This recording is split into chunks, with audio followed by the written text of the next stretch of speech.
about Kieran. It was flawed. Yeah, but with Bella, what we've really seen over sort of the last season with all her appearances, has been this relationship with the apostle. And so we haven't really seen Kieran right now. Maybe he will have this kind of relationship, but right now, with what we know with Bella in this relationship with the apostle, it makes sense for her to not necessarily regret the kills. And for me, like, I don't think that's a great thing, because it's like she's doing some pretty horrible stuff, but from Bella's point of view, these kills are kind of earning her a lot of, like, you know, it earns her safety and it earns her sort of protection. And so, especially with the apostle, who is kind of a parental figure from her, she would want that from him. So it's funny because, like, I think I see Bella in a more negative light than you do, but I fully recognize, like, I always have an argument with my husband, and where I'm like defending Kieran, and he's like, "Kieran's a monster. How could you defend him?" So I'm like, I recognize I have bias when it comes to Kieran, and I think you kind of have bias when it comes to Bella. So I think, you know, we all have our characters that we love, and like, that's just it. We have our blinders on. Yeah, maybe, you know, maybe Bella actually is a horrible person. I don't know, horrible. I think what you're saying is true. I just, you know, I think that you're probably inclined to view her more positively because you like her. Yeah, absolutely. My friend who I was talking to earlier, when we were talking about like, do all people need to be redeemed, I told her, I was like, look, I know I'm so biased towards Bella, so if any of this is off base, I need you to vibe check me. So hard. But yeah, I remain hopeful for Bella, which is a very, you know, long fall if this all goes to hell. Well, I will say, I think for the story to be good, someone has to remain bad. Like, otherwise it's not realistic or impactful, right? We can't have everyone becoming a saint afterwards. So someone has to remain semi-bad or messed up or something. And yeah, I think I would expect that to be maybe like the leader or like Apostle 7, but not Bella, because her situation with at least the Phantom Scythe is so similar to Kieran, that, and you know, there's this whole theme that Sophia said of 𝗵𝗱 something about healing, that I would expect for their stories to both be about them sort of breaking the cycle of abuse that they experienced. Or if she's the foil, then she could be the opposite, right? Kieran could be the or she's the opposite. But also, even like, you know, if it's about healing, her level of healing might stop at a certain point. Like, she might get this way, and like, let's say Kieran might get further because of either background, personality, whatever. We know someone who grew up like severely abused, like insanely abused, like it's just like, I can't even repeat it because it's like you'll have nightmares. And he, in his family life, is not healthy, I would definitely say. Like, he's never touched his kids, like he's never hit his kids, which for someone the way he grew up is like incredible. But like, most people will be like, oh my god, this guy is like emotionally abusive, because he is. But like, he went from this point to this point, and that was like his life's work, you know, like, because it's whatever, it was like really crazy how he grew up. So someone like Bella, she might not get to be, you know, altruistic orphanage mommy kind of person. Like here. But yeah, with Bella, I think it's primarily just breaking her cycle of abuse first, right, as we were discussing. But I would also like to see her not run from 𝗏𝗏𝗏𝗏. I think she still has sort of like unfinished business with herself in that city. But also, that city has kind of never done any shit for her. So if she does abandon it, I would be like, that is so slay of you, queen. Run off to the hills. Yeah. Awesome. Do you want to go on to the next scene, I guess? Yeah. So I think the next part is like where Bella and Darcy interact for the first time, and you know, where Darcy wants her to train her, and Bella's like, no, and then she does actually, you know, she tells her, okay, I can tell you're not from here, and then we move into the present day thing. So yeah, what did you think of that?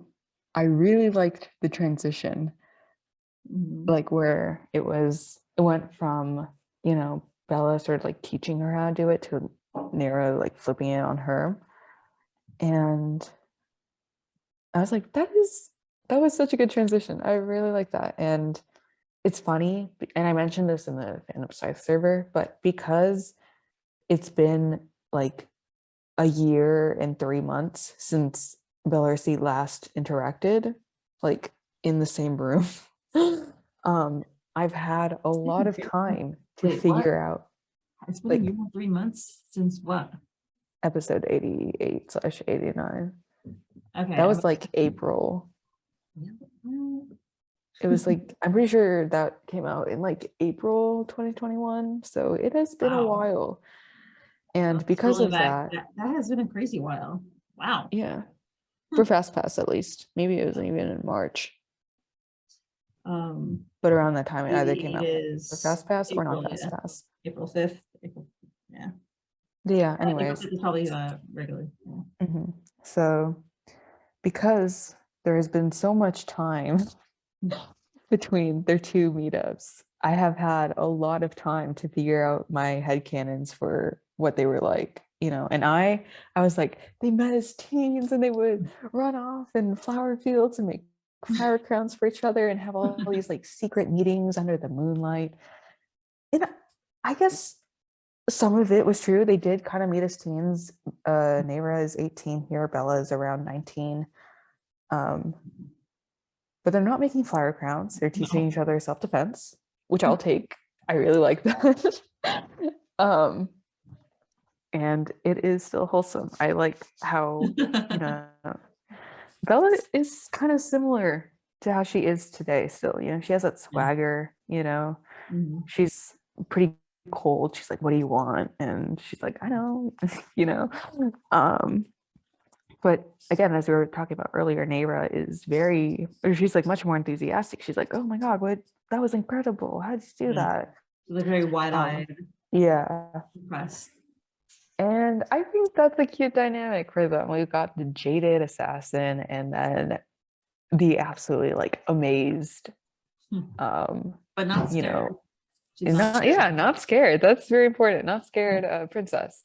And she's not really a princess, but you know. When Bella said maybe she's from another family or something. But yeah, when Bella said, I know the context.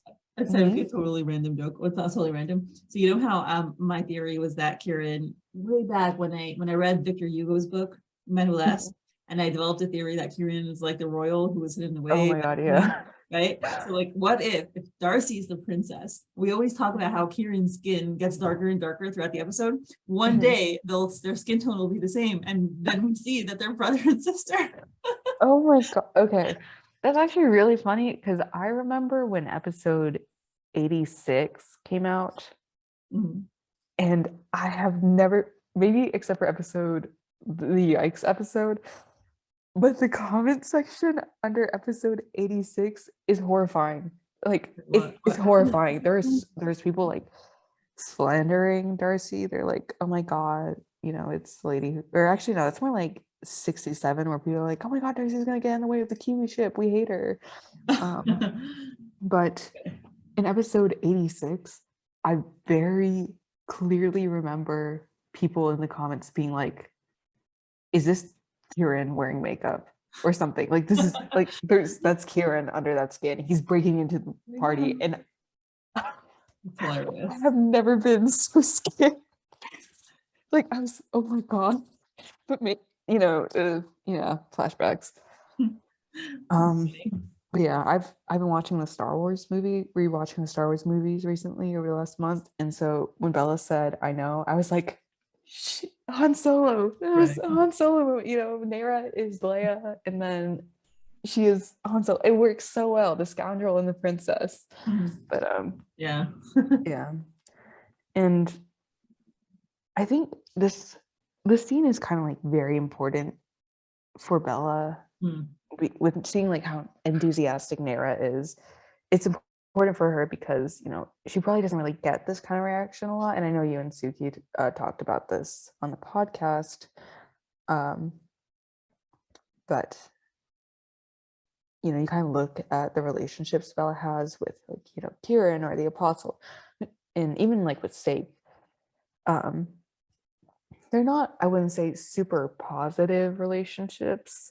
Like I do fully buy into the whole like Kieran and Bella are like siblings dynamic. Like I love them and they are my favorite duo. But So I wouldn't. I keep thinking of that to the salon. Yeah, I just posted some Kieran and Bella art where they're Yes. dressed up as Team Rocket too. So, you know, Very good. I love that dynamic, but I wouldn't say that they have the most supportive relationship. You know, like she kicks him quite a few times in episode 115. So, you know, with Ňira, it's maybe like a bit of a breath of fresh air, right? She hasn't really ever been exposed to someone who's been like so, you know, happy around her. Maybe like it's just like, who is this lost puppy? But I think that does play a very significant role in that will probably play a very significant role in the relationship, because it just is something that's so new for Bella. Especially like, you know, Ňira thanks her, and 𝗙cie mentioned that, you know, that's probably not something that she's heard a lot in her life. Right. What do you think is the reason that Bella helped her to begin with? Oh, okay. So yeah, I have a big section on this. So there was, you know, a theory that maybe she was the kill, right? And so there are these guys that were interfering with her kill. Wait, if they're interfering, like, let them just do it, right? Let them do her job. I think it's because, like, I don't know, it's a convoluted theory that probably isn't true, but it's kind of like, you know, she's supposed to be the one to do it. The Apostle would know if she wasn't the one to do it, and maybe there are consequences for that. But yeah, I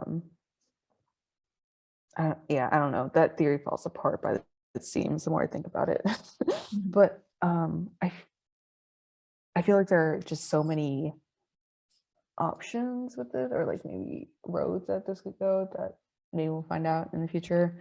I was thinking that maybe Bella noticed a lot of Ňira's features that she points out later on about, like, you know, her hair and her hands. But I don't know if that maybe she was like curious about, like, hey, why is this noble woman getting attacked by these guys, right? Who is she? And that's kind of like Kieran probably, and why he didn't kill Lauren. He's like, oh, who is this girl? And so, but I just don't know how much Bella could have assessed from where she was on the rooftops. Like maybe she just has 40/20 vision or something, you know.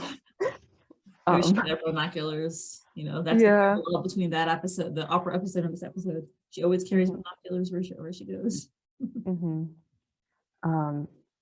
Maybe, so it's like that. I don't know how likely that is, again, because the logistics of it just seem a little extreme.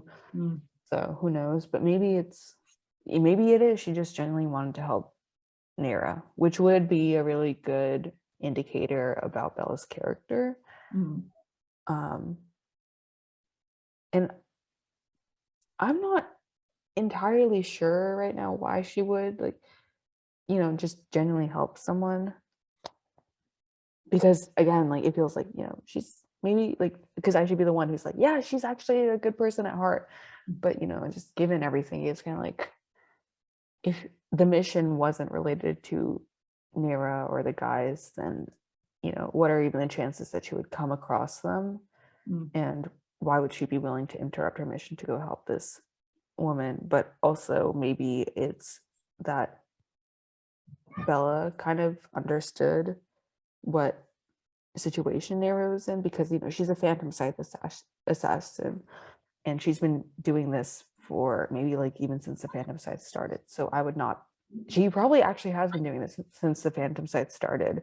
So she would have been around 14, because Herman or March in one of the early 80 episodes say that the golden viper venom has been in use for 10 years. So that was probably Bella. And there's actually, I should also say that there's a line from this scene where Bella is first introduced, where Bella says that, yeah, I'm testing out this new venom called the golden viper venom. And maybe we don't know if it's a continuity error, but saying that if the person from 10 years ago is still Bella and she's been the one who has been using the golden viper for these 10 years, then yeah, she would have been about 14. And so, 14, a bit questionable to be doing assassinations, and I wouldn't be surprised if she had gotten herself into trouble more than a few times. So maybe she just kind of related to that situation. Like she saw this happening with 𝗫𝗏 and she knew what it was like for her, right? Because she had been in that before. Because again, like a lot of people seem to know who 𝗫𝗏 is and what her deal is as a spy. A lot of people seem to recognize Kieran as well. So it would not be far-fetched to say that Bella is also known as an assassin. Maybe these guys didn't know her, but maybe other people knew her. That's interesting, right? That they recognize Darcy, or one of them recognized Darcy, but not Bella. Yeah. I always think about how 𝗪𝗠 one time, like last year, said during a stream that it was I think she was drawing that like group illustration. It's like it's a sketch of the 4 main couples of Bellarciest, 𝗬𝗏𝗯𝗁, 𝗬𝗵𝗱, and 𝗏𝗂𝗄. And like Darcy is eating Kieran's 𝗨𝗀𝗀. I think it's 𝗨𝗨𝗀 or something. And during that stream, Soph, I think Soph had said that Bella, if it weren't for everything that she had gone through, she would have had a personality more akin to Lila's. And I think about that a lot. Yeah. Wow.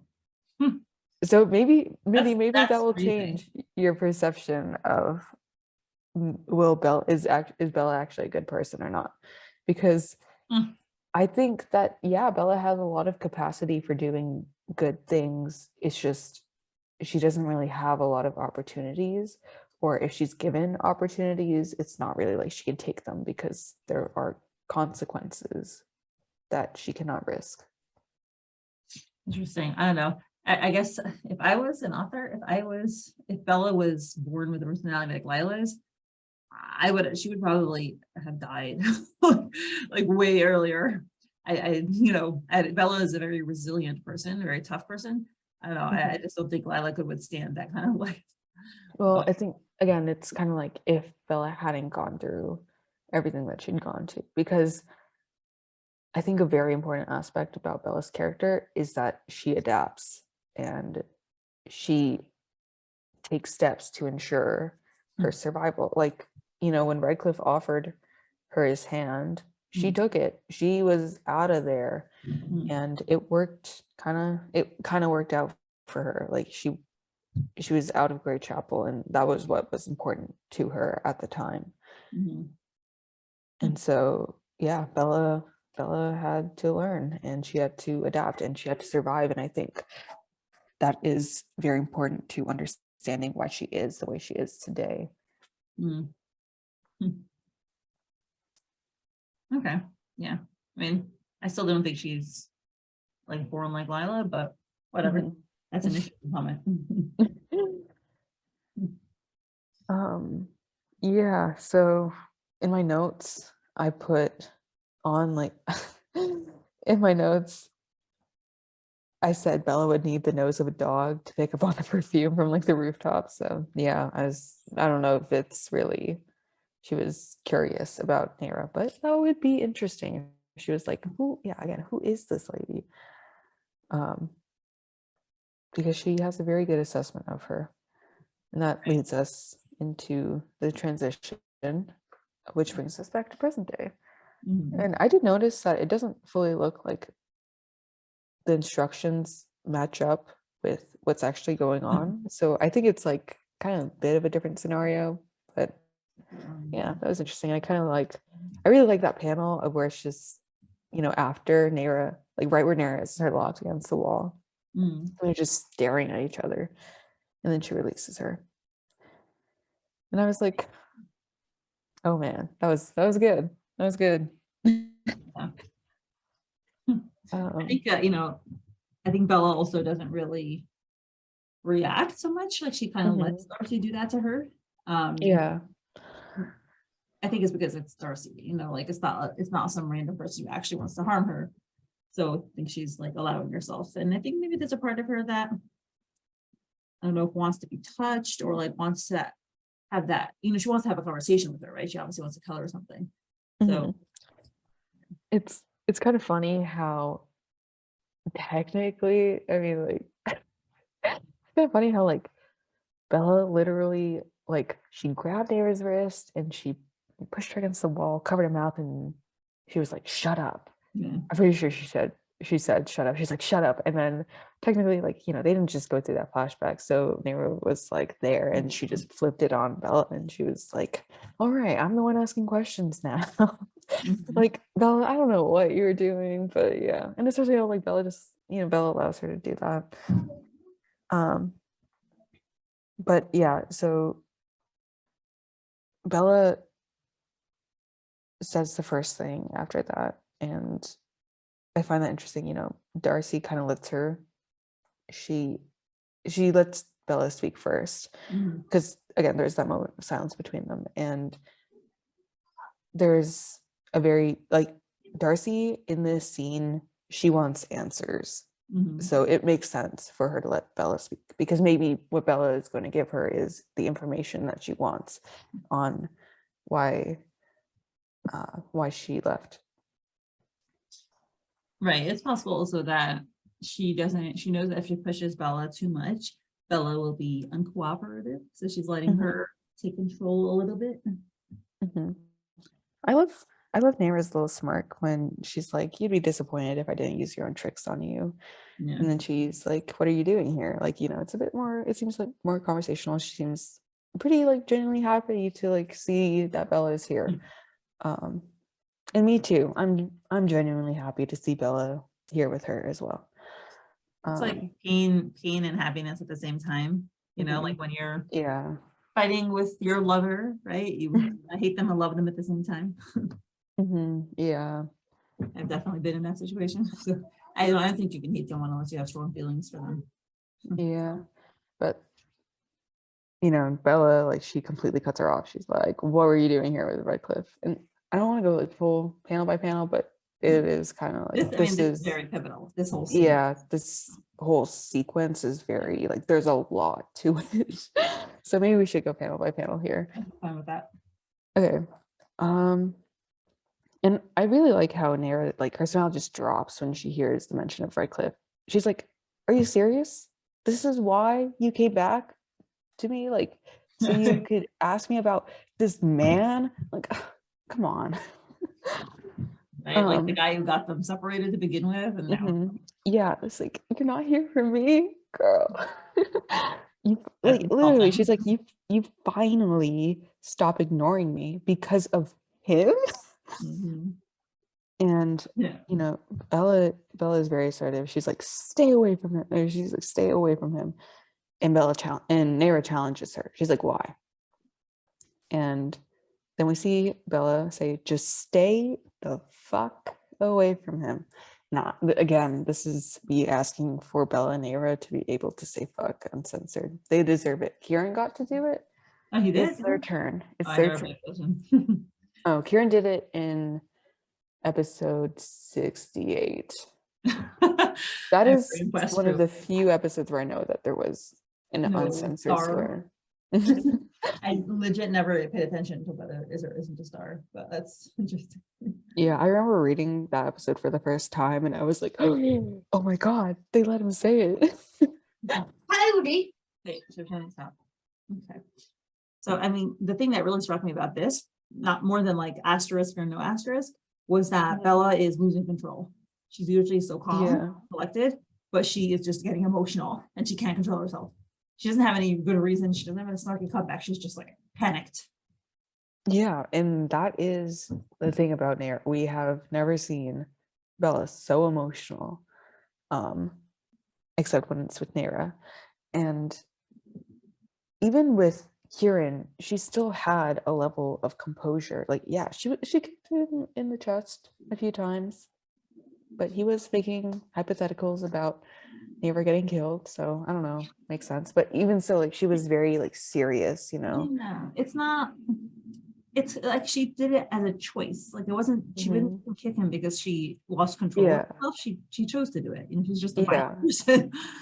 She was, It's like siblings, in my opinion. yeah. Like hitting each other. She knew what she was doing, but you know, in episode 88, we see her stutter 𝗫's name, and in episode 89, when she gets into the trailer, she turns her back and she's facing the door, and you just see this panel of her heart racing, and then she turns around and she gets composed. But you know, even then it's kind of like very stressful between her and 𝗫, and Bella just completely leaves at one point, leaving 𝗫 behind. And Bella has been in more like higher or like more emotional, high stakes emotional situations before, you know, again, like with Kieran, and then, you know, with the apostle, but she does maintain composure in those scenes. And I think that might be because with 𝗫, she's never had to worry about, you know, being stoic. Like she's always had a lot of freedom to be genuinely emotional, maybe, because you know, 𝗫 is kind of like her healthiest relationship, and I'm going to get into that a little bit down the road. But you know, 𝗫 doesn't really have any expectations of her to be like, you know, super chill and composed and stoic. So I think she lets loose a little here because that's just what she's used to. Could be. I mean, I'm not sure. I would have to see like their relationship as it developed, because I'm very curious, what did their relationship get to, right? Because if Bella actually had a real relationship with Darcy, that would mean that she was vulnerable. That would mean she was caring, loving. And then to step away from that, like that's a very big thing to give up. Which it means if she was able to actually have a real relationship with 𝗫, it means that there is a human in there that's functionally capable of having that. So I'm curious. I don't. From the way they're talking, it seems they had something. I don't know if they got to the like "I actually love you" part, or if it was just like the attraction that was like tense and built up.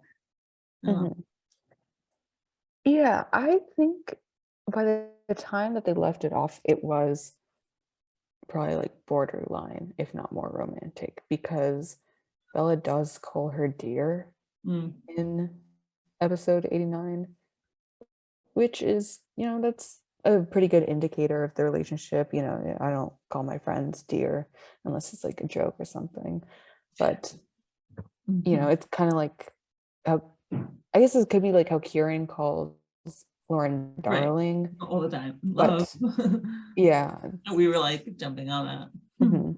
Yeah, but I don't know, maybe it was probably, I would guess it to be a very emotional relationship, because Kieran kind of makes some comments about how Bella still has like emotional attachments in episode 115.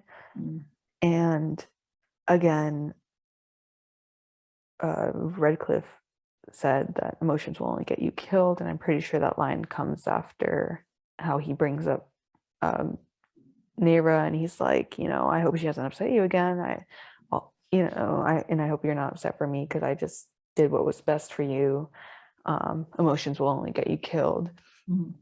And so I would guess that it was a pretty vulnerable relationship. Maybe not fully open, because it seems like Bella still has a lot of things that she's keeping from 𝗫 that I will also get into in a second, but I think this relationship was Bella's opportunity to actually feel like a regular person. But my guess would be that they never got to the regular relationship stage simply because Bella knows she can't have it. So I would guess that they probably were like extremely attracted to each other, maybe spent a lot of time with each other and did like develop a relationship without admitting that they were in a relationship. Because I feel like Bella would probably never say like I love you, never get to that point because she knows that she can't have it. Yeah, I like to think that Bellarciest have already kissed before, but I could also kind of see it as, it's kind of implied that we're going to get more flashback scenes between them at the end of the episode, but I would guess that maybe they came very close to kissing because Purple Hyacinth loves its almost kisses. They came very close to kissing, and that scared Bella so much that she just like completely backed out, and she was like, oh hell no, I have done, this isn't this, I can't do this. And then when they eventually make up, they will get their first kiss. But also I'm still kind of holding on to that idea of like, young Bellarciest and kissing, because that was a headcanon dear to my heart. Yeah. So I think whatever you mentioned something that you were going to talk about, or we could just continue with the scene. Yeah, it's probably coming down later down in the scene. Yeah. So she asks her why, Darcy asks her why she's so scared, and then Bella does show like a lot of emotion. She just like covers her head and says, "Never, please." Just she's pleading. Yeah, she sounds desperate. Like so here's the thing we talked about on the podcast. 𝗪𝗪 had this theory that maybe Bella knows something that Redcliff is planning, that like a specific thing. So that's why she's so desperate for her to stay away. Not just the threat that he made previously, where he's like, oh, she was distracting you, blah, blah. So do you think that there's actually something specific, or do you think it's just that? I kind of just thought that it was because Redcliff made some implied threats to 𝗫𝗏's life. And I thought like everyone was thinking that, but I guess not. But I wrote a list a couple days ago on why it is most likely that. Let me see if I can find it. But I'm pretty sure that it's just because, Redcliff has made some threats to 𝗫𝗏's life. Yeah, I think that's possible. I thought, but why doesn't Bella tell her though? I mean, I personally am all about like, just communicate, just say what you think, say the truth, like tell her, right? If you're worried that Redcliff will kill her, say, hey, Redcliff threatened you. Like, why doesn't she tell her?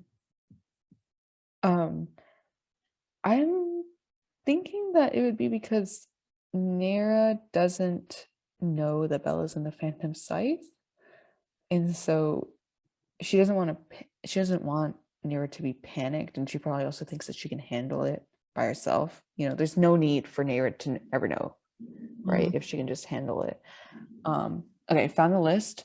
So yeah, just why I think this is the reason I think that Bella wants 𝗫𝗏 to stay away, and these are the signs that Redcliff has been blackmailing Bella with threats of harm to Darcy. So he lets Bella know that he has eyes on her in the episode right before Redcliff's introduction, episode 90. It is fully established that the Phantom Scythe uses personal connections against its members. Kieran explicitly suggests the possibility of Redcliff causing harm to 𝗫𝗏 by ordering to kill her. And, Bella demands that 𝗫𝗏 stay away from Redcliff, and she's terrified that, as she asks, and she's unable to give reasoning, just saying that 𝗫𝗏 would regret it if she didn't keep distance. And plus there's also Bella telling 𝗫𝗏 to never come back.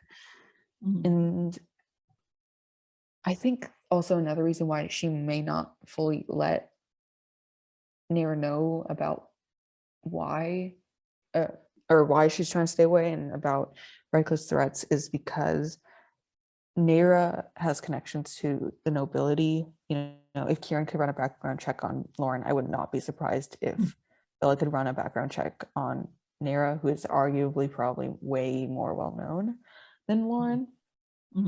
And you know, Redcliffe with 𝗫𝗏's connections to the royals and then thus to the police. If she told 𝗫𝗏 that Redcliffe was a dangerous individual, it would probably not be long before, you know, the police showed up on Redcliffe's doorstep or started doing investigations on Redcliffe that could put him behind bars. And I think that Redcliffe is kind of someone that Bella still needs in her life, right? which is She ironic. doesn't want to betray him. And I will get into why she won't betray him again, because I have these notes, but it's ironic because Bella can claim that she would kill Redcliffe in a heartbeat if he if he was actually going to hurt 𝗫𝗏, or she can be like working with the leader against him. But I still think that because of her past with Redcliffe, there is a part of her that, because of the manipulation, there is kind of part of her that still clings to him. Right. Yeah, 100%. Which is actually what I really like about that dynamic, because it's a complicated one. He gave her everything, he rescued her, and he's manipulative. Like it's a complex relationship, and I think it's very realistic, and I like it. Yeah, it's I love everything about Bella's character, and that includes the relationships that her 3 primary relationships with 𝗫𝗏, Kieran, and 𝗏𝗏. I think that they're all magnificently done.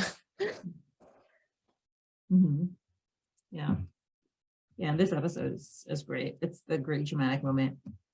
Yeah, Darcy like steps forward. She doesn't want her to disappear, right? She's like been trying to speak to her for a while, and she just doesn't and allow her to, and now she finally can. She literally backs her into the corner. And then I'm sure this moment was very exciting for you. She gives her a hug. But how did you react when you saw that? I was like, oh shit. I was like, whoa, because it kind of went from a little threatening, you know, like 𝗫𝗏's posed a bit higher than Bella. And Bella's like, she has her arm back, like she's about to lean on to something, and 𝗫𝗏's taking a step forward, and the text is bolded and slanted or italicized. But then, you know, wonders, like she hugs her. There's nothing really threatening. Like it was a bit of a threatening panel, but then it kind of like subverts that, and it's like she actually goes in for a hug. And I think that is, I'm really saving all of like my big idea for a couple panels down.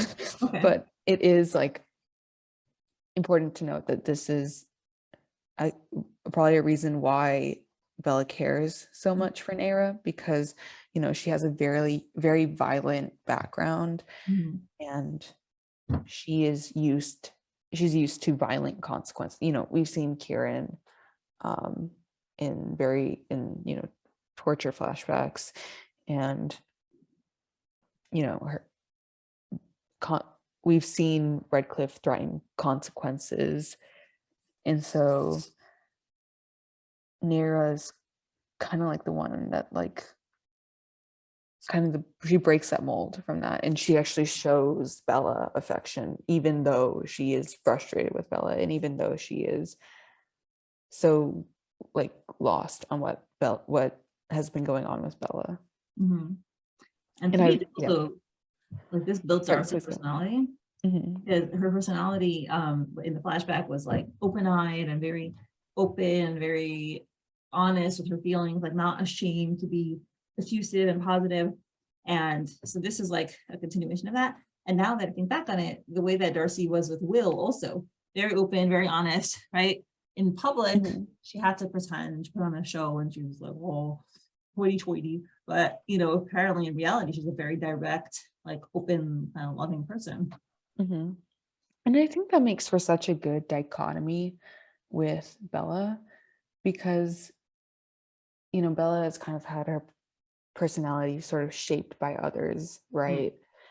Like particularly 𝗏𝗏 or Redcliffe, and she doesn't really live for herself. And that is what 𝗫𝗏 kind of points out later, like, you know, everything that you've done, you owe it to yourself, but like, you know, you don't acknowledge that. And that makes, I feel like that makes for such a good contrast between them, because 𝗫𝗏 has accepted who she is, right? She knows what she wants, and when obstacles are put in her way, she is very direct, right? And she's very much like straight to the solution, right? She tells Will, like, yo, this is never going to work out between us, right? You know, I think you're chill and all, and you're fine, but I'm gay. This will literally never work. So we shouldn't even try. And, you know, she doesn't hold it against Will. She's like, yo, I know we're both stuck in this situation, but, you know, now we've figured that out, I hope that we can be friends, right? She tries to find good out of these situations too. And that's not really like Bella. And so, you know, I think Bella seeing that in 𝗫𝗏, or maybe 𝗫𝗏 sort of like, she sees Bella and she's like, she realizes that like, hey, I'm going to live for myself because I recognize that this situation is happening and I don't want that to be like me, but I also want to show that it is possible to live like this to this person that I care about. Yeah, it's great. It's great to see like the contrast between the two of them. Bella is like completely flabbergasted. I found these panels very evocative in like the emotions. And you know what's interesting? One thing that I didn't notice the first time is that, so Bella is shocked, and then Darcy tightens the hug, kind of like expecting a response, being like prompting her. And Bella picks up her arms and like starts to hug Darcy back, but then she drops her hands. And I didn't notice at first because that panel was in between. And now I'm like, wait, Bella didn't reciprocate. Yeah, and we almost see her, like she lifts her arms up and she even like begins to close them, but then, sorry, but then she drops it. Like she came so close, like she wants it so bad, but she just can't. And I remember like when I saw her tightening the hug, Darcy tightening the hug, I kind of almost thought of it as like, maybe this is Darcy just trying to have Bella for just this moment, because she knows that right now it just can never work, and Bella makes it seem like it will never ever work, but you know, for this moment she can hold Bella again, because you know it's been 2 years, which is like almost half of the time that they've known each other. Yeah. So it's, yeah, it's been so long. She didn't know if Bella was safe, or, you know, she didn't know if Bella was alive. And, you know, she's come so close to being around Bella again that now she just wants to have this moment, even if it is on very shaky territory. That's kind of how I saw the tightening, but also like that, you know, just kind of encouraging her to reciprocate. Yeah. Interesting, because like that, when I first saw that face that Bella made, not that Darcy made, I had a very similar thought to what you just said about Darcy, because I saw that in my head, I thought that she finished the hug, and I thought that Bella's face was like, okay, this is the only chance I'm going to be able to get before I have to say no to her, and before I have to stop and, you know, push her away. So I'm going to relish in this moment and like enjoy the hug for now. So yeah, so that's what I thought, like that Bella's shut eyes, you know, that she was like, okay, I'm going to relish in this moment. I'm going to have it for now before I have to push her away. What did you interpret her expression as? Yeah, like I actually kind of agree like that. Like even Bella, she's like, she can't hold 𝗫𝗏 right now, but she can feel her, right? Because 𝗫𝗏's hugging her. But I also kind of saw her shutting her eyes as like her moment of contemplation. She's like, what do I do right now? Do I close my arms fully and embrace her?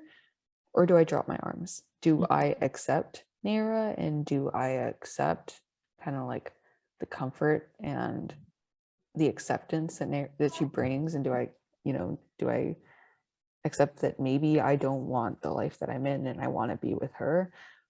Or do I stand by, or like, do I stick to what I've been doing? Do I stay where I am? And do I return to what I've sort of always known?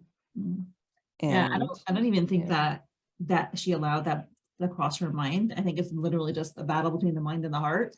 I think that she knows intellectually, like she's very clear and adamant about the fact we can't be together, we can't be together. But I think just her heart wants it.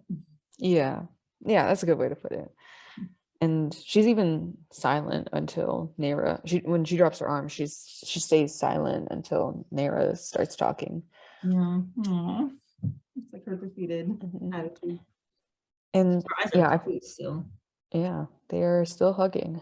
And I find this line very interesting where 𝗫𝗏 says, "Why don't you leave him? I know you're the reason you're avoiding me. You left me 2 years ago because of him."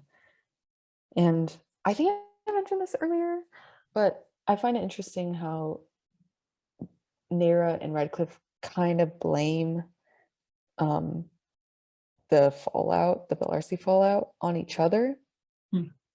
Redcliffe kind of like, he's like, yeah, I kind of did it, but she was the one who upset you. But it's kind of like, again, as I mentioned earlier, Redcliffe in 91, he mentions how 𝗫𝗏 did something to upset Bella, and then I don't fully remember what he says, but he was like, I hope you don't mind what I did, it was something like, I only want to help you, or something like, emotions are only gonna get you killed, I had to do it, something like that. And so Redcliffe acknowledges that he had a part in that fallout, but I think he's also sort of like, it was the girl who was the one who upset you, you don't actually mind that I stepped in. And then here 𝗫𝗏 kind of seems that she actually doesn't know that she upset Bella in some way, because she's like, I know he's the reason you're avoiding me, not I know that I did something that hurt you. Yeah, I mean, I wouldn't put it past Redcliffe to like completely BS about that. Yeah. Like, frame it so that but like it's just made out of a cold cloth. Yeah, I could also totally see like 𝗫𝗏 doing something that maybe Redcliffe found out about, or maybe like Bella told him, or I don't know, somehow 𝗫𝗏 did something that maybe was a little sketchy or something, and Redcliffe was able to completely 180 it and turn it against Bella and like twist it in like a knife. I mean, to me, honestly, the way I thought that Redcliffe meant, I thought it was just like, she upset you because like you were in love with her, and like she kind of upset the equilibrium. Not even that she did anything bad, but that like she made you emotional, and I can't have that. Yeah, actually, that would make sense. It's so, man, I'm embarrassed to say that, but I didn't even think of it that way. It's been a year and 3 months. Oh my God. Yeah, that would make so much sense. So yeah. I think it's a lot of times it's like, because it's like when you have hope, then suddenly you get upset with your current situation. Like if you've accepted your fate, and then you just continue on that path, you might be like depressed on the inside, but you're like, okay, I'm just going to continue being an assassin. But like 𝗫𝗏 would have been giving her hope, and then suddenly your whole life is in tumult, and like her emotions are high, and then she's like dissatisfied with her life, and then she doesn't want to be an assassin anymore. So then it's like, oh, wait, now you're upset. Now we have to. Yeah, and I kind of like how it's kind of ironic almost too, how like Redcliffe and 𝗫𝗏 are both like, they're the bad one. Like here we have 𝗫𝗏 accusing Redcliffe, probably rightly so, accusing Redcliffe of splitting them up. And I like how we learn in this episode how 𝗫𝗏 is actually aware of Redcliffe, because we didn't know that much before, like how, to the extent that 𝗫𝗏 knew about Bella's relationship with Redcliffe. And so now we get more of a picture on that, though it seems like she only knows Redcliffe as the circus founder and not really the apostle, again because of our conversation earlier about whether 𝗫𝗏 knows Bella is PS. Right. Yeah. I mean, she says like that he gave me her into his entire life, but like, yeah, that's very easy. Like he rescued me from 𝗕𝗏𝗃𝗏𝗃, put me in the circus. So yeah, right here is the section that I want to talk about. So this is what, this is what kind of like really struck me. So we have Bella say, he gave me my entire life. He got me out of the hellhole I was born in. I owe him everything. And just give me a second to find this because this thing is very long. And so, yeah, here we go. So we kind of talked earlier about Bella maybe having a moral code when she stepped in to save 𝗫𝗏. Like maybe she just did it out of, she was just genuinely trying to help her. But what I've kind of noticed recently, and even 𝗪cie like kind of like off, sort of like she mentioned it, is there is a bit of a theme of debt with Bella's character. And so Bella is someone who has survived off of transactional and conditional love, which is, as it sounds, like, for example, with her bio father, she would earn money in exchange for presumably shelter and safety from his drunken violence. Maybe she wasn't fully immune to it, but she would still probably have shelter, right? She had that relationship. And in order to be kept around, Bella had to enable his drinking addiction in some way. So again, it was transactional relationship right there. In the circus, Bella had to perform in exchange for food and shelter. And, at the time she would have had nowhere else to go because she was still pretty young. She couldn't go back to 𝗏𝗏𝗃𝗏. That was not an option for her. So again, transactional relationship, she provides a service and she receives safety in return and survival. And then in the Phantom Scythe, Bella commits murders in exchange for money and probably like acceptance from Apostle 7 and maybe even the leader. And she needs that money so she can eventually leave. And although she has claimed that the driver, her apostle, has since died, she still considers herself deeply in his debt because she's like, I owe him, because I'm kind of reading, so that if I sound a bit robotic right now, that's why. Because Bella has always had to provide something in order to gain something, many of her relationships are balanced on this transactional system, even outside of the apostle. We see this with Kieran even, because in 115, Kieran says, you also still owe me, remember, to Bella. And in 124, this is with the apostle, 124 in response to Bella saying how he gave her everything, Redcliff says, something you should never forget. These debts are held over Bella's head, and so maintaining that transactional balance is incredibly important to her, because through this transactional balance is how she has survived. So through this transactional balance is how she's going to continue to survive. Probably that's her method. So in 115, in response to Kieran, she says, I'll pay you back in time. So she is intent on making her end of the bargain. And although we don't know, although we don't know what that would be with Kieran because we just don't know enough about that situation yet, with Redcliff, for her to pay him back, it would literally just mean her life. Like, she owes him her life. And as she said, like, he gave me my entire life. And she says, I owe him everything. I just thought of a totally dramatic scenario for her. Yeah, so like, Bella owes him, devotion and loyalty. Like, that's probably what she perceives that she owes him. To turn her back on Redcliff would be to betray this moral code of transaction. Bella can claim whatever she wants about what she would do to Redcliff in any situation, but even when Darcy, arguably the most important person to her, is begging her to leave Redcliff behind, Bella is simply unable to do so, despite her assertions that she would murder Redcliff for Darcy. Redcliff has Bella kind of tied to the end of a string, all because of her perceived life debt to him, which she is intent to pay back if she even can.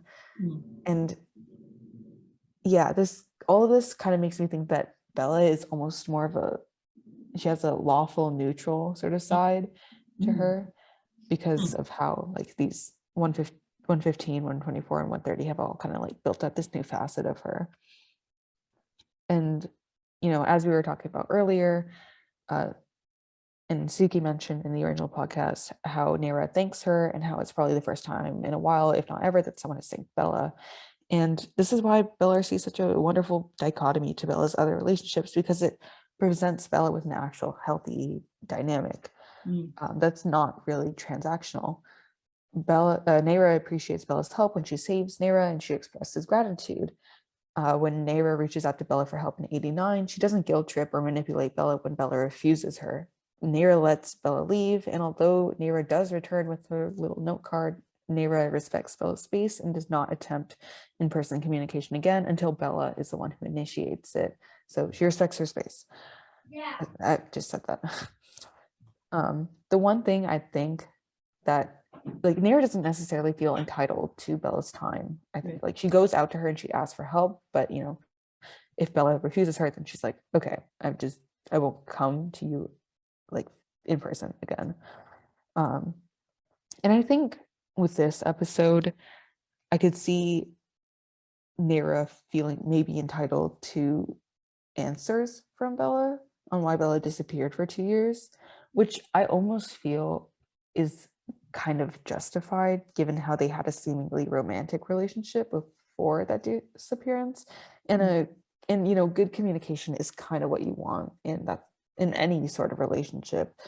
And you know, if someone just disappears on you out of the blue, it's like, yeah, you're gonna want answers, and you know, it's kind of shitty for them to just leave. And you know, an explanation is deserved, but also 𝗕𝗏 doesn't impose any consequences if she doesn't get one. Right. As we see, if she threatened her, that would be bad taste. Yeah, like she doesn't threaten her. She doesn't be like, I'm gonna just walk out that door and hate you for the rest of my life. Because instead what she does is she hugs Bella, showing how although she may not fully understand or even know why Bella left her, she still loves her regardless, and that acceptance will not wane because Bella is unable to give that explanation. And I think because of that, there is some aspect of trust that 𝗕𝗏 has in Bella. And so I believe that although 𝗕𝗏 may not have a heavy favor, I believe that although 𝗕𝗏 may not like Redcliff that much, she does trust Bella in these matters because although she doesn't understand, but she wants to, and so she has a bit of faith that Bella will know what to do. And as we see a little bit later in the couple panels down, she can encourage Bella to leave him, but she still respects Bella's autonomy in this situation and realizes that Bella can't leave him right now. And that's kind of like the end of that whole thing. Yeah, I think that's great. And I really like that line at the end where she respects her autonomy, and I think that's 100% true. And that's like such a contrast between Redcliff and 𝗕𝗏. Like they both want something out of Bella, right? But they want Bella to be like theirs. But you know, Redcliff does it in a very manipulative way that puts her down and doesn't give her any respect. And Darcy does it in a very honest, direct way where she builds Bella up and wants the best for her. Yeah, like again, that line from Redcliff in 91 where he's like, yeah, I stepped in to end your relationship. What about it? You know, I hope it doesn't upset you. He doesn't trust Bella to make the right decisions for herself unless he has influenced those decisions. Yeah. How she can help him. Yeah, exactly. But here, even though, you know, 𝗕𝗏 realizes that like, hey, this relationship is probably failing, I still respect you enough if you want, like, I still respect you to make this choice. And, you know, I don't know the situation, but I trust you in this. And I still care about you. No matter what, you can disappear on me for 2 years. I will hug you. Yeah, that is 𝗕𝗏's great benefit.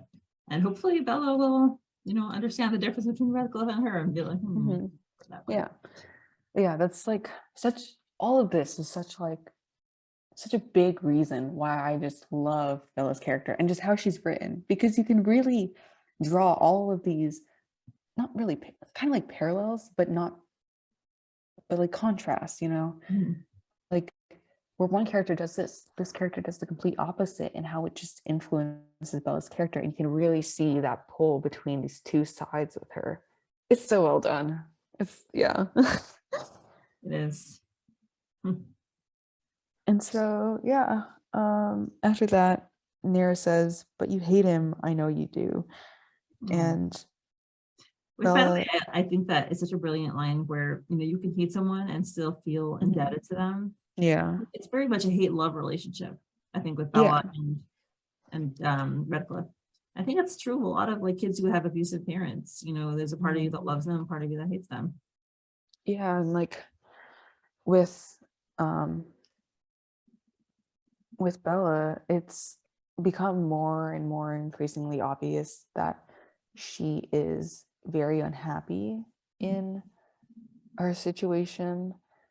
We see her sort of more reserved in episode 124, and you know, Redcliff kind of picks up on this, and she's like, maybe I'm just, you know, not interested in killing useless people. And we also see her kind of like very neutral, if not even a bit down, in episode 88 when she's going after that one woman. And so yeah, and at this point, this is when Bella finally pushes her away, and she says, 𝗫, stop, please stop. Again, another please.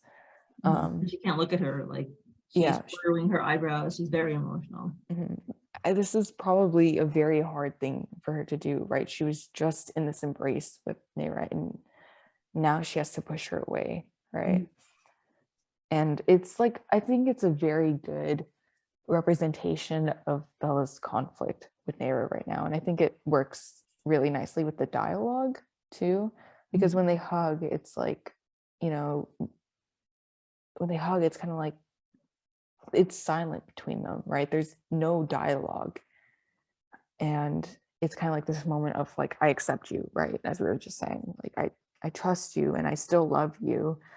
But here, as the hug ends, it's Bella rejecting that relationship, and she says, you and I, it was over a long time ago, and it will stay that way.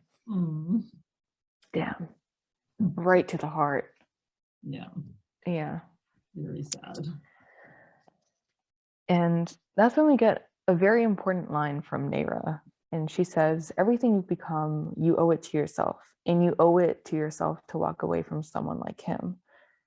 And I really like that, because again, as you were just saying, 𝗪𝗛7, he really builds on this debt that Bella's in to presumably into him, because you know, he's like, something you should never forget is that I gave you everything, right? You owe me. You would be nothing without me. But here comes 𝗫, and she's like, you did everything to yourself. You owe it to no one. And the only thing that you owe is to leave unhealthy situations and to do what is best for you. And she prioritizes Bella, right? Whereas in the Redcliff and Bella relationship, Redcliff prioritizes Bella's. Okay, wait, let me put it this way: 𝗫 prioritizes Bella's independence, whereas in the Redcliff and Bella relationship, Redcliff prioritizes Bella's dependence on him.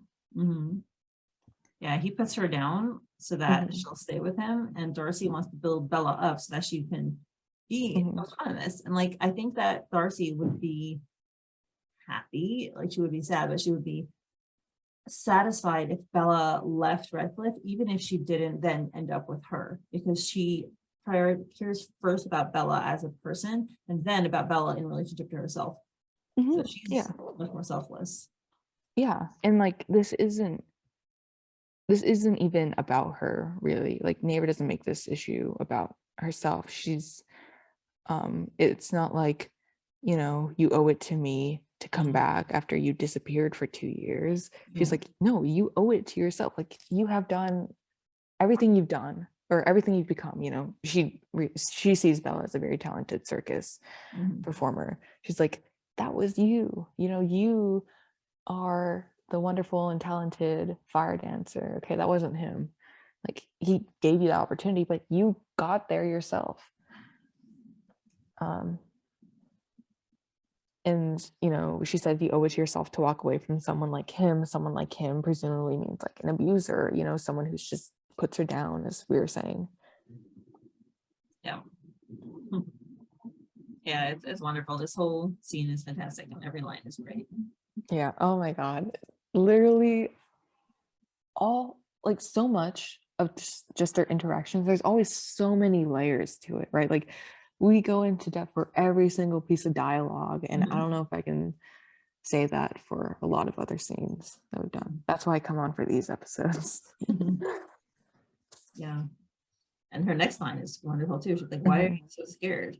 But she recognizes that, right? It's not that she is cold. It's not that she is angry. She's scared. And that takes someone who understands Bella and who sees through like the tough veneer to articulate that emotion. Yeah. And as we were discussing or speculating earlier on whether they had an emotionally vulnerable relationship, if they did, then Nayra's probably able to more easily recognize these kinds of emotions in Bella because she's probably seen them before. Yeah, so yeah, she says, why are you so scared? Bella grips her and she's like, you wouldn't understand, don't make this more difficult. And again, this is why I don't think that 𝗫𝗏 knows Bella is PS. Right, that's a good point. Yeah. And 𝗫𝗏 leans in forward here. There's a push and a restrain. And Bella says, I came to warn you to stay away from Redcliff at all costs, which is emphasized. And 𝗫𝗏 is looking at Bella's hands here as 𝗫𝗏 pushes her. And we're actually looking at this from Bella's POV, which is interesting. And she says, do Who's not struggling is I thought it was Darcy struggling against Bella's hands. What do you do? Which doing the struggling? I'm not sure. I kind of thought it was like Bella trying to push her back, but I think it makes more sense for 𝗫𝗏 to be the one struggling because it kind of looks like she's wiggling her shoulders a bit, trying to like loosen the grip. So yeah, Bella's like, do not do anything to draw his attention onto you, which is gonna be hard for 𝗫𝗏 because so they were invited to this tea party thing. Yeah, she literally, yeah, she's invited to his gala, and then it's kind of her job right now to do more investigative work. Yeah. And wait, Bella probably doesn't know that about Darcy. Because Darcy's not exactly saying, oh, I have to, be there. Yeah. Yeah, actually, yeah, she probably doesn't know that Darcy's gonna show up to the ball. But also, I feel like this isn't gonna have much of an effect on Darcy. Like, Bella's gonna tell her to stay away, but I think because of this, Darcy's just gonna get more curious about Redcliff and what his deal is, because again, she's supposed to be investigating him right now for the Queen, and with the Phantom Scythe going around, if there's something like this, maybe you would consider that there might be some Phantom Scythe connections going on right now, especially like, although 𝗫𝗏 may not explicitly know that Bella is Phantom Scythe, I would not be surprised if she had suspicions, because who just drops out of a rooftop and saves you from like 3 men? Like, who does that? It's I don't know if she would think Phantom Scythe specifically, or just some like really cool person with training. Yeah. But where she got that training, it would make sense if she were, trained in a criminal organization or something. Just because it's not, she's working outside of the law, definitely. But listen, so is Darcy. Darcy's also a spy for the royals, right? So she knows that people could be, maybe she's got training from the royal, like for all she knows. Yeah. Do you think Bella knows that Darcy is a spy? I think so, yeah. I think she would know because, again, the men knew, right? that she was a spy. And again, as we were talking about, a lot of people in the fandom side know that Kieran is the purple hyacinth. Like they can recognize him from his face. And so even though Darcy may not be in the fandom side, if they had an ongoing relationship for 3 years and Nero was working as a spy for that entire time, I would not be surprised if she did know.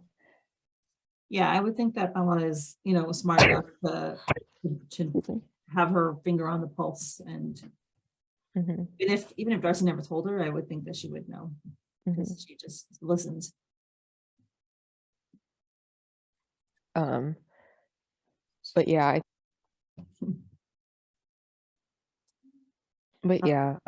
so I think, okay, where I think this whole encounter, it's just gonna get Nero more suspicious of Redcliff, and I think that's unavoidable. Like I think she trusts Bella to make the right decisions for herself, or she at least but I do think that Nero's gonna be like, I don't trust you to make the decisions for me.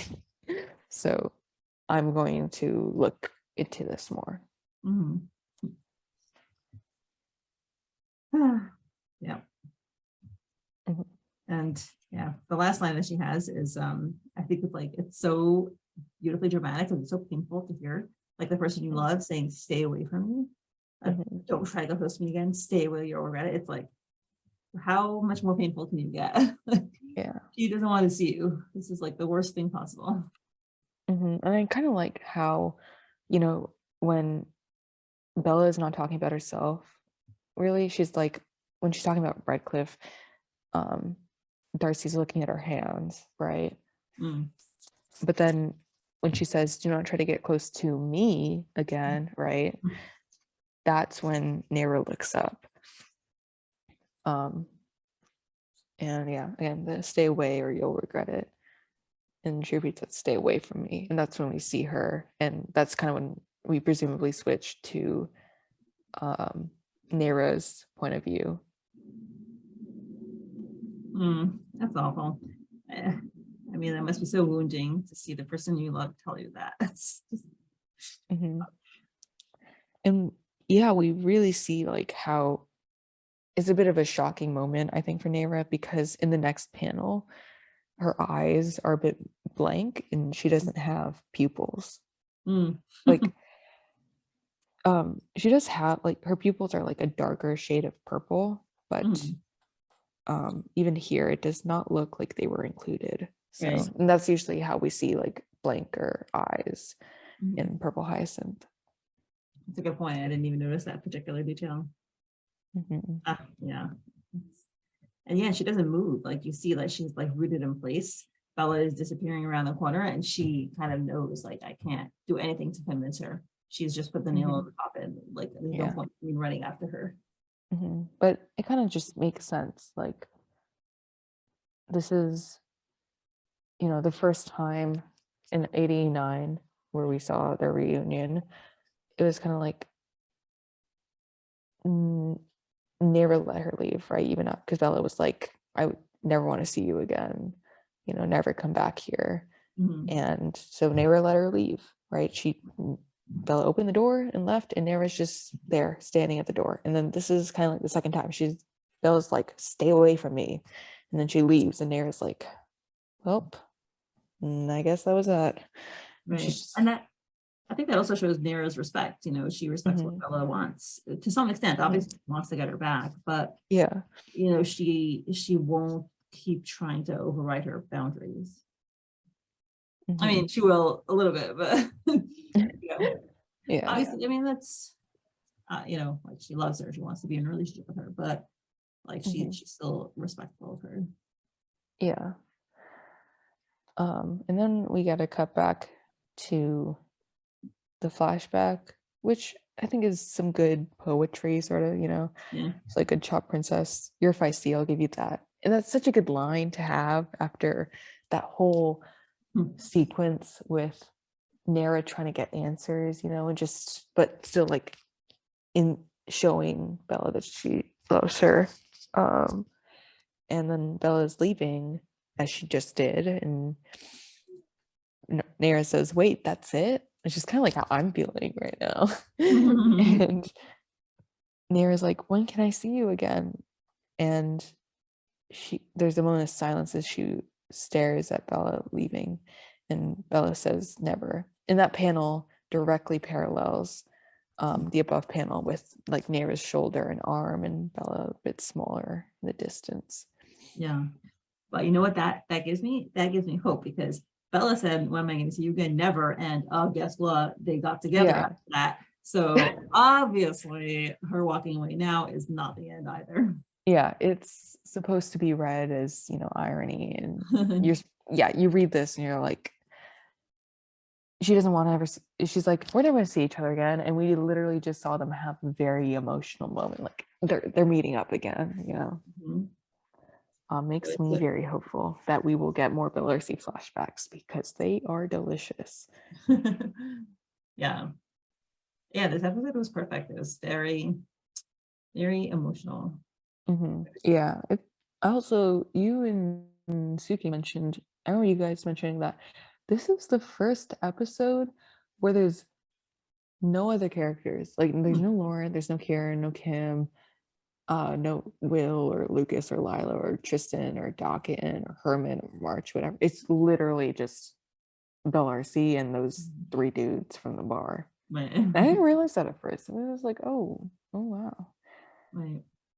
It's true, because we do often have even if it's like a whole, like, let's say Loki episodes, usually like something, you know, it kind of goes to the next arc with like some other characters.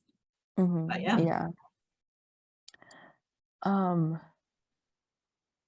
I in my notes, hold on, I'm going through my notes right now and seeing if I missed anything, and I am seeing a few things. Okay, so I know you and 𝗙cie in the original podcast had a bit of a discussion about Bella sparing 𝗫𝗏, because it was like, why didn't she just kill her? You know, she had the knife.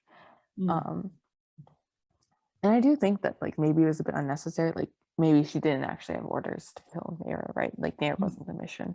You know, there's no reason for her to kill 𝗫𝗏, really. Like, yeah, 𝗫𝗏 kind of saw her beat up some guys, but you know, 𝗫𝗏 was so happy about it. Yeah, she was happy about it. Like, so she was not going to report it to police. Hey, police! This person rescued me.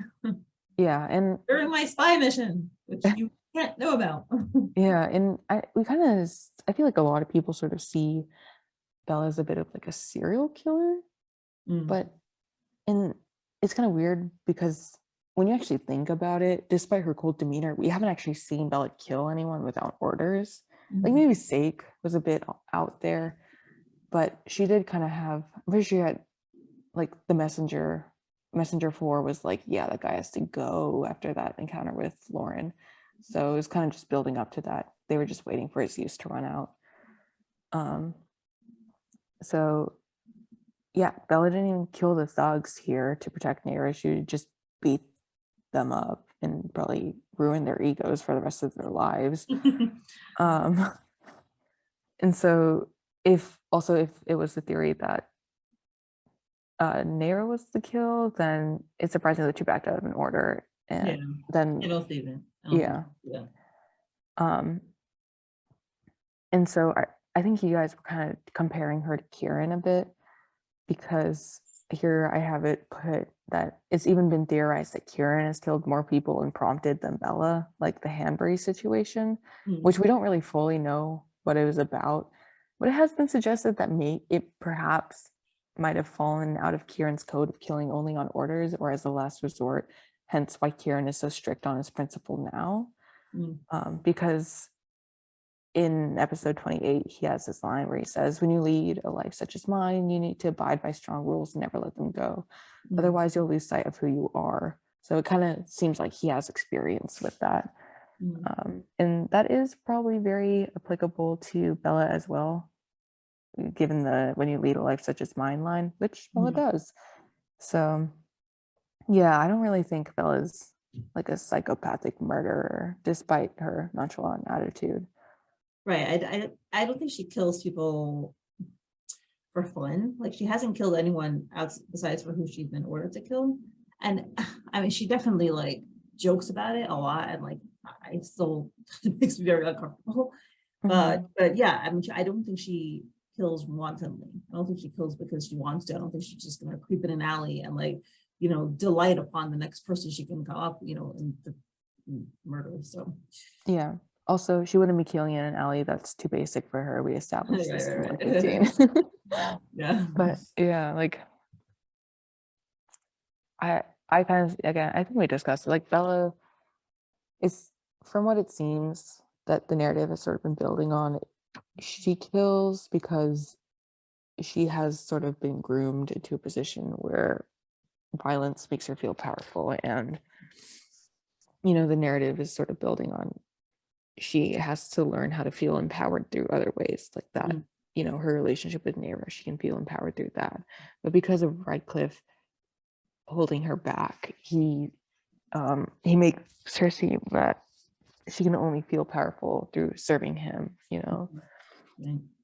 And so yeah, kind of like on that regret thing, I don't know, I really can't say right now. I wish I could, but it's like, yeah, it's as we were talking earlier, it's a bit out there right now, and I think we need to see more of Bella, but it could very much be building to that, like, yeah, maybe she does regret it a bit, but also her ability to kill and her history has been a survival tactic. So maybe she doesn't regret it because it kept her alive. Mhm. And as we talked about earlier, Bella is someone who adapts, and so she survives. Right. Yeah. I think that that also could be an important lesson. Not everyone, people don't emerge morally unscathed from situations like this. Yeah, but I think it's interesting because this episode does make me think that Bella does have a bit of a moral code. Mm.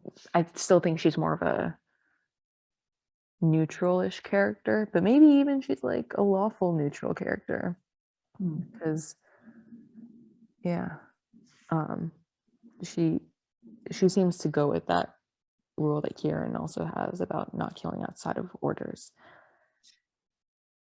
Yeah, I don't know if it's like necessarily like a hard and fast rule. Kieran has probably thought about it so much and he's like, I can't do this, I have to be strict.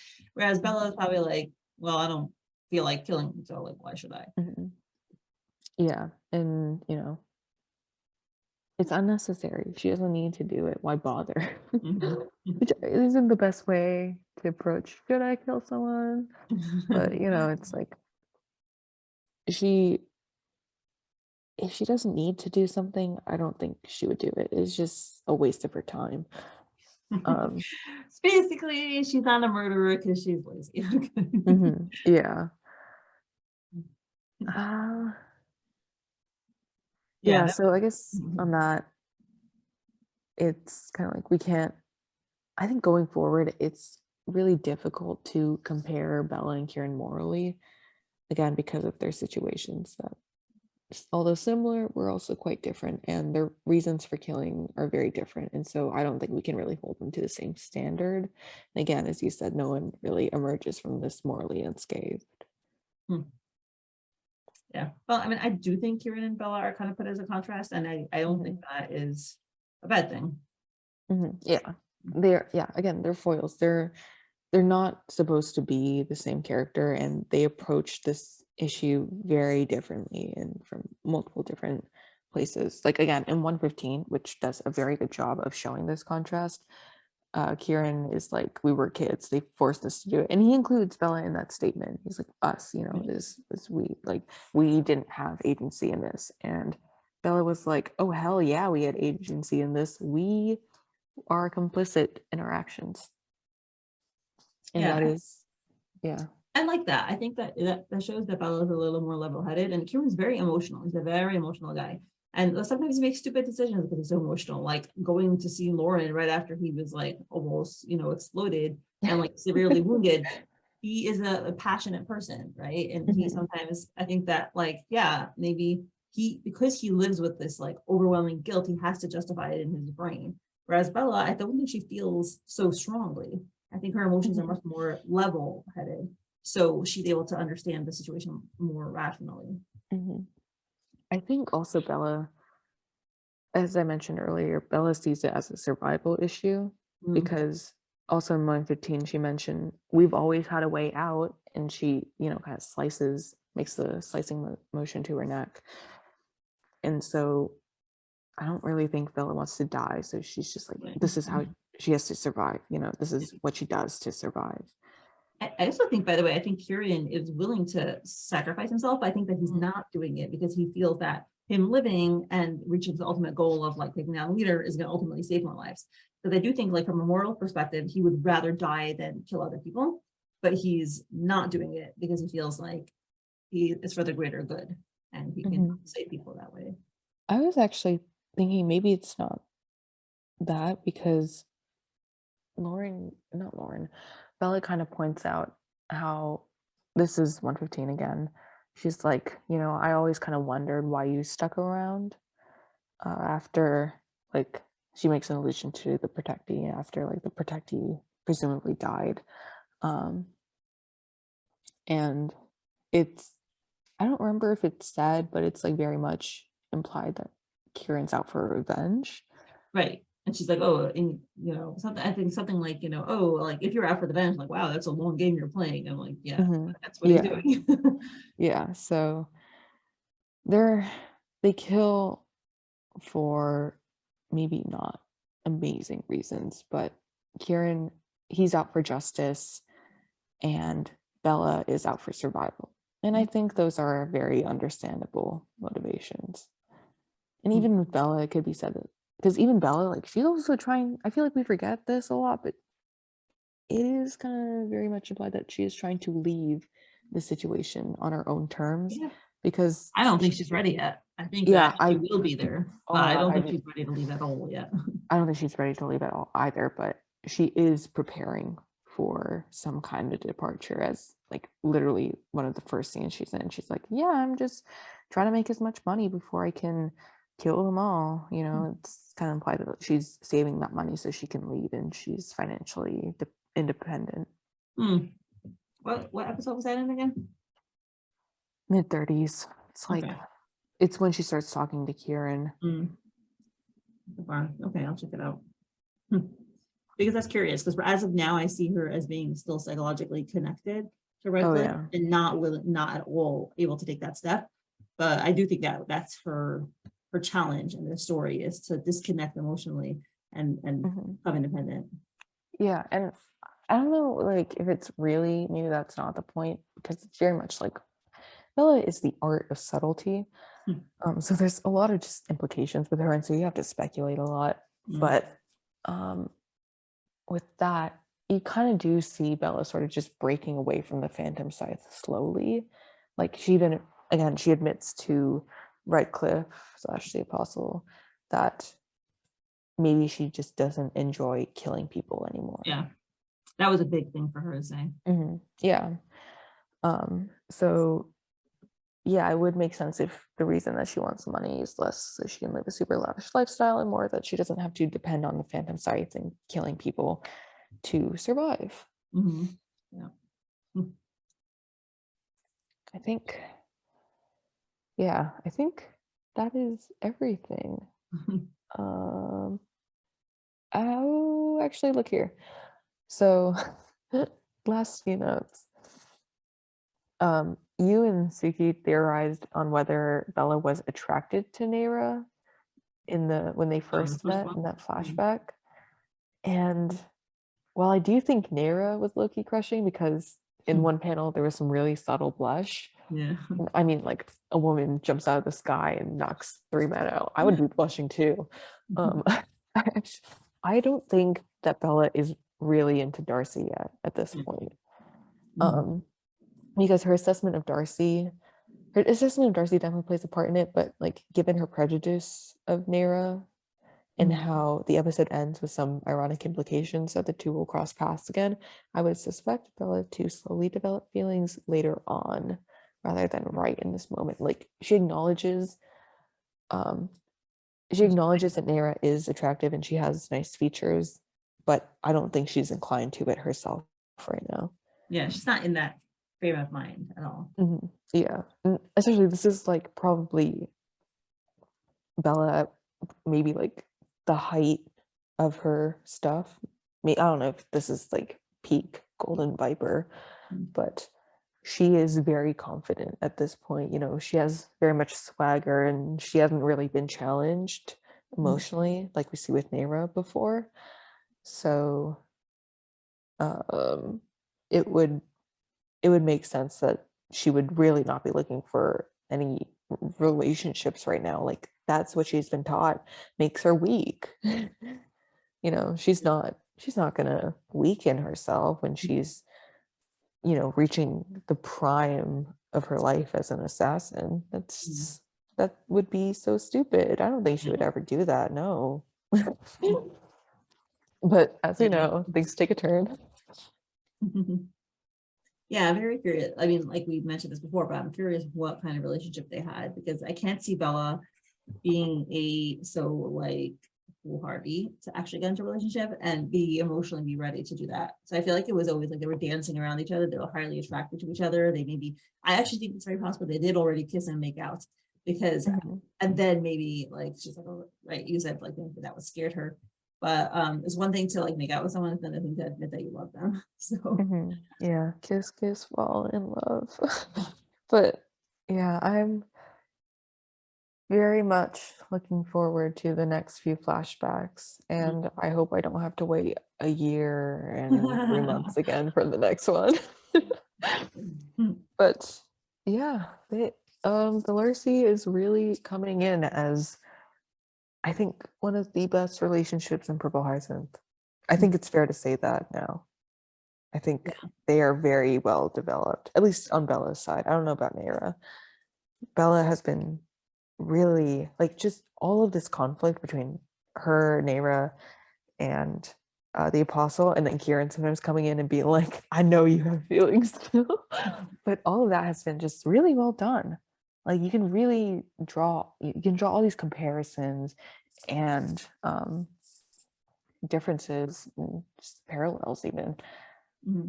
So that has been really interesting and fun to watch unfold. Yeah, major kudos to F and Soph, if Soph was writing this as well, because this is pretty well done. Like, yeah, one of my favorite aspects of season 3, and maybe that's just my bias to Bellarciest speaking, but also I think this is like really well written. Yeah, I agree. It was very dramatically appropriate. Like this was what we needed to happen now. It felt right. It was packed that punch. Yeah, and like as I mentioned at the beginning of this, I was not expecting a flashback here, but it works. It works really well. Like, you know, you see the beginnings of the Bellarciest relationship, and here we're really kind of seeing the aftermath of it, or the characters sort of reacting to the aftermath. And that's a really good dichotomy. And then the end, where it's like, will I ever see you again? And Bella's like, never. Like, what a way to end off an episode where Bella, for the second time, is like, stay away from me, because it's, you know that they're gonna come back. That was so good. Yeah, it was great. It was very dramatic. Yeah, perfect. Yeah. Well, I'm so glad that we got to do this episode and have, you know, your perspective, because this is in your heart. Yeah, this is, out of everything in Purple Hyacinth, this is what I think I specialize. Yeah. Right. Yeah. So because of that, thank you again so much for having me. This has been a blast. I always have so much fun discussing these characters. Awesome. Well, I mean, I kind of suspect the next few episodes will focus away from Bellarciest for now. But yeah, I'm yeah. I'm actually kind of curious on that, because it seems like we've kind of hit that Bellarciest punch that that was kind of building to. But we have to kind of return to Lauren and Kim, because they have their stuff to resolve about the factory arc that Kim was kind of thinking. I think it was Kim thinking about. but then the murder disrupted that. Right. Yeah. And I would expect, Red. I would expect more Redcliff content. Like maybe Bella goes back to Redcliff because she is supposed to be like his bodyguard during this. Mhm. And I do wonder if we are going to get more interactions between the characters. But I also wonder if maybe the arc's just closing up, which I would hope not, because going into this arc, you know, people were just there were so many expectations about the character interactions that we would get, and I'm still clinging to that. Maybe we'll see a bit of like Lauren and Bella, and maybe Kim finds 𝗫𝗏 left behind there, or maybe like Will finds 𝗫𝗏 there.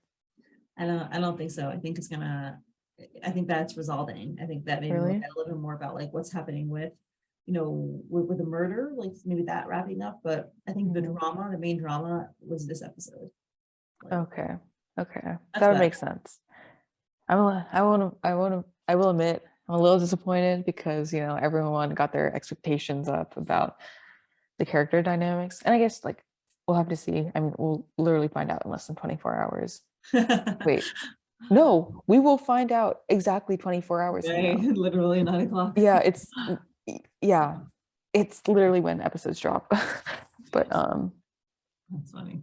Perfect. Well, this is a good. Literally on the minute too. On the minute. Wow. Okay. Yeah. Right. I hope we see more. See you in 24 hours then. Yeah. Probably. I mean, fingers crossed. I've gotten my Bellarciest hit and I want more. Maybe not together, but I will gladly take either characters on their own.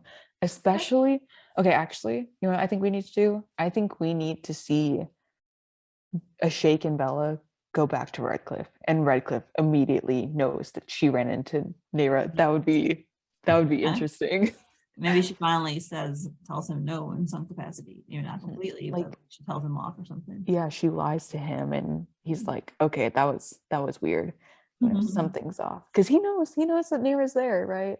And they got separated, so he doesn't know where 𝗫𝗏 is. So maybe they did go find each other. Yeah. But that's fine. All right. Well, thank you so much, Fwoot, for doing this.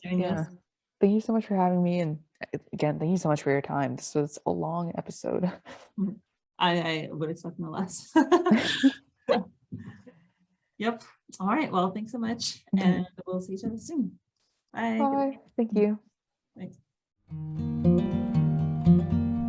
Thank you so much to my current patrons: Susie, Lady Libris, Lily, Jenny, Molly, Veronica, Emily, Joe Rochelle, Saucy Tuggles, Ann Rose, Alexa, Misty, Joanne, Imelda, Esther, 𝗦𝗂𝗽𝗶𝗹𝗄, Emily, Jean, Jen, Erin, Kate, Lily, Beckett, Miranda, Christine, Sadie, Kelly, 𝗪𝗏, Mrs. Castaldo, Diana, Louisa, and Rachel.